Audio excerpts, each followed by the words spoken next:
early 2000s were a wild west of a time for animation, where anything that people could come up with was somehow actually made, and that's how we ended up with all of these. What the fuck? But hey, on the bright side, we can look back on them 15 years later and realize that they were really weird. One of those movies is Hoodwinked. You guys remember Hoodwinked, right? Probably? Maybe? Well, that's what we're talking about today, so strap the heck in. This one is a hugely nostalgic movie for me, since I watched this one a bunch as a kid, courtesy of some shitty pirated DVD I had, which would have probably made the quality even worse somehow. All I remember about it is that it was very strange, and that I didn't like any of the characters except for Wolf because he had a cool voice. Hoodwinked is a sort of mystery noir story that kind of had the same idea as Shrek in terms of using fairy tale characters in a more modern and satirical setting. That's also a musical sometimes, I guess. The poster promises it's also the funniest animated movie since Shrek. Whoa, now that's a hell of a claim there, buddy! The general consensus for this film seems to be that it has a great script, but with food fight level animation. Which, yeah, now that I look at it, definitely appears to be the case. I mean, as a kid, it looks great. The hell was wrong with me? Is it wrong to say that Killer Bean looked better than this? There is a reason why it looks like the FMV before Tekken on PS1 though. Fun little trivia for you. Hoodwinked was funded entirely independently by the studio, Blue Yonder Films. This was so that they could maintain creative freedom to make the movie they wanted to, but it also meant that the movie had to look how it does. Produced on a budget of less than 8 million and in the Philippines to minimize costs, the team opened their own animation studio for the sole purpose of working on the film. And if that wasn't enough, almost all of the animators had next to no experience with animation and had to learn as they went on. So all in all, they did an amazing job with all that considered. Still gonna poke fun at it though. This is going to be one hell of a movie to revisit. God, I hope it's good. Hoodwinked opens with, hey, wait a minute, this looks familiar. You've got to flip through the pages.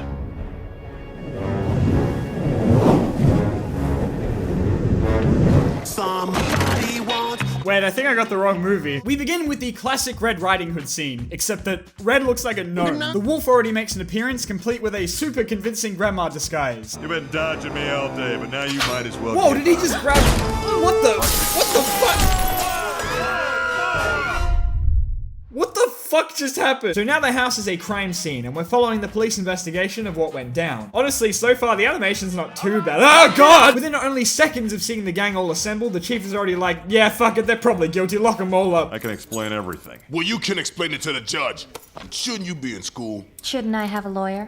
Then this frog detective shows up who has the slimiest texture I think I've ever seen. Ugh. And he decides that perhaps the case isn't as simple as it first appears to be. Also, he has a dog on a leash, and once again, a world where animals have animal pets makes me very uncomfortable. What's your name? Red. And why do they call you that? Why do they call you Flippers?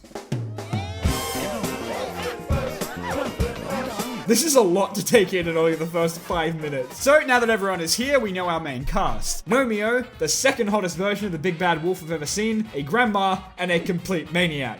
Awesome. Can I just make a quick phone call? From here, we hear from all four's perspective of what transpired that night, beginning with Red Riding Hood herself. Also, it gives the movie a really good excuse to be narrated. She could never be rude or unkind. What the fuck? You know, I think I'm gonna find myself saying that a lot for this movie. Here we're introduced to this adorable rabbit who tells us of the Goody Bandit, who's been going around stealing recipes and forcing a bunch of businesses in the forest to close. Which is important because Red's granny is at the top of the industry. Far away places? Are you going somewhere far away? No, the world is too dangerous for me. Fancy! Danger! Turn into the skin! Red, you just killed someone. You deliberately took your granny's recipes. The face looks like you could just keep stretching out. But I was thinking about what you told me earlier. Like seriously, you could just go, okay, that's enough about how it looks, I'm sorry. Anyway, while I was busy laughing at a low-hanging fruit, Red falls out of a freaking cable car. Then she runs into Wolf, who actually seems pretty chill. Afternoon. I'd rather you didn't. Okay, never mind, bad call.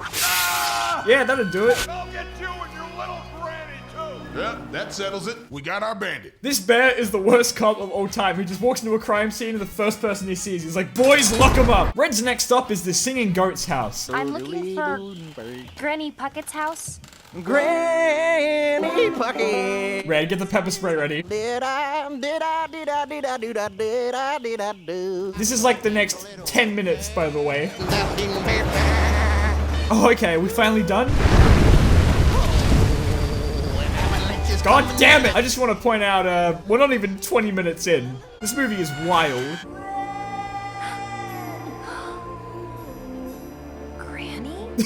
What? What the? I'm so confused.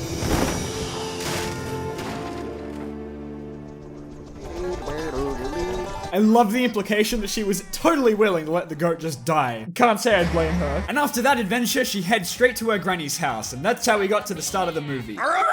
Once again, the bear really just wants to call it a night. The guy's paw prints are all over the room. Book him. Hold the phone, Fuzzy Wuzzy. But our froggy friend isn't quite satisfied just yet. So now it's the wolf's turn. I just realized this is Knives Out, but with fairy tale characters. I don't know how to feel about that. Don't I get a drink? No. You saying this guy's a cop? Worse, he's a reporter. Oh, so it turns out Wolf is a journalist. But his version of the story is going to be totally accurate and not at all exaggerated in an attempt to get more people to read it. We learn Wolf is an undercover investigator who was searching for answers about the Goody Bandit. We also meet Wolf's sidekick, Twitchy, who could pass as one of the leads from Alvin and the Chipmunks. Did you see where she went? She went past the porcupines and the redbird's tree and the guy with the long beard, and now she's up the creek and she sings everywhere she goes. She's like, la la la la la la. God help me. I want to know about the little girl in the red hood. Don't know a thing, never heard of her. I think it's safe to say a lot of these jokes went over my head as a kid. This all eventually leads him to Red, which shows how we even got here. And suddenly the wolf is a lot less creepy. So you guys, don't judge a book by its cover. Taxi! And he gets a taxi, which explains how he got to be in front of her. This is great. Of course, we all know what happens to him, though. Not ready to give up, the wolf heads over to Red's granny's house to beat her there, though not before running into the bunny we met earlier. In fact, he's the one who tells him how to get there, in what looks to be the worst way possible. Hey, looky, looky, I found this box of candles. A big box. Lots of candles, light them up! Bean on meat cane. Must be Italian. Well, at least we know where the avalanche came from now. Turns out the costume he was wearing was just some of Granny's merch lying around. Oh man, this is brilliant. And that takes us back to the interrogation. Next up to be drilled is the axe guy. His dead, cold stare is really giving me the creeps. I feel like he's peering into my soul. Turns out he is in fact an actor, so we begin what he was up to earlier that day. I just got the script like 5 minutes ago. Sure. You're not kidding. What was that, Gex? Mommy. Oh dear lord, what is that? Get it away from me! Schnitzel man can serve them. Okay, new challenge. Can I go 5 minutes without making fun of the animation? Come on, I can do this. Thankfully, he gets robbed, so we don't have to listen to the singing anymore.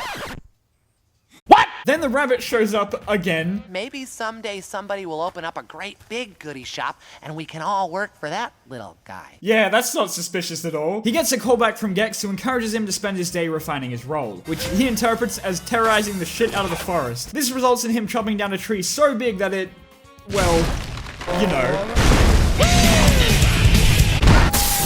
You know, this one still doesn't make much sense. So all that leaves is Granny. And let me tell you, if you thought the other stories were wild... I'm not like other grannies. I'd rather live life to the extreme. Next, you know she gets respect. She's like a special effect with every record she reps.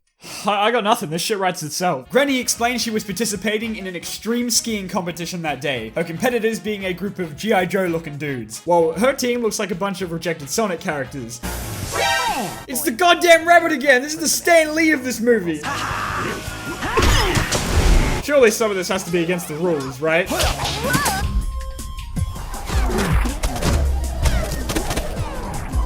I am sure there are many things you expected this movie to be about, and I bet all of them were not this.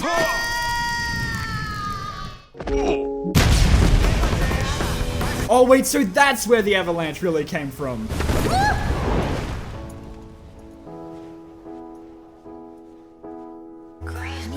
Oh, I guess that explains one of the what the fuck moments from earlier. And now we know how she got tied up and stuck in the closet. I think that covers everything, actually. So now that we're all caught up to speed, we flash forward to the present for the last time, where Red is not taking the news of her granny being a near-suicidal extreme sports enthusiast very well. Around me your familiar face. Because we haven't had enough proof of how completely incompetent the police in this town are, they're also totally oblivious as someone sneaks in to steal Red's basket of recipes. Wonder who that could be. It would seem there is another player in this game. Someone who's hippity-hopped his way through all of your stories. Oh my god, no way, I had no clue! They can both take a hike. I'm never gonna answer to anyone ever again. Oh no, he's scary now. Red manages to sneak into a secret ski lift base and challenge the bunny to an epic 1v1, only to get absolutely bodied. NANI?!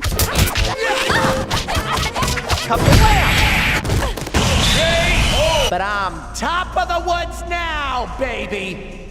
Oh, he's gonna sing now. Great. I'm gonna be. Damn, look at them go. You've been hoodwinked, baby. Lucky for Red, the others come to her aid, using all of their skills to try and rescue her. Both Wolf and the Woodsman are wearing disguises, so where is Granny? I'm kind of scared. Oh, she's just climbing on the roof like the Exorcist. Nothing unusual. Holy shit, Grandma, calm down. Out of my way, bunny!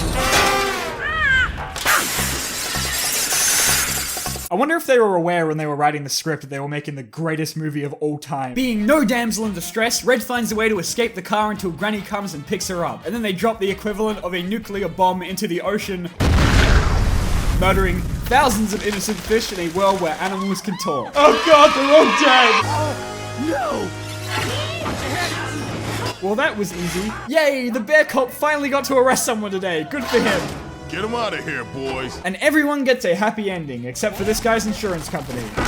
The final scene has the frog detective gathering Red, Granny, and Wolf together, recruiting them all into a secret organization, the Happily Ever After Agency. Ugh. And that brings this adventure to a close. I always did like happy endings. Ew, don't look at me like that. Well then. That sure was an experience. I really like the intersecting stories aspect for the first 2/3 of the movie. It's not often you get to see a non-linear story told in an animated movie, and it's kinda cool seeing each character's tales lining up. The writing, voice acting, and characters are really what drive Hoodwinked. And it doesn't feel like it's made with kids in mind, considering the contents of the story at points, but I can tell you my 8-year-old self was the biggest Hoodwinked fan. I would have bought that Granny Puckett merch. It's definitely not as good as I remember, especially in how it looks, but I still like it for the most part. It's got a lot of charm, it does a lot of things differently from other animated movies. For better or worse. And also, I was right, Wolf is still the best character. Poor guy didn't deserve half the shit that happened to him in this movie. I'm saying, if Hoodwinked had better animation, it'd be considered to be up there with some of the greats, even Pixar or DreamWorks movies. Or Flushed Away. Of course, it'd be wrong of me to not even acknowledge Hoodwinked 2, which exists, I guess. I don't know, maybe another day if I feel like I hate myself enough. See you next time.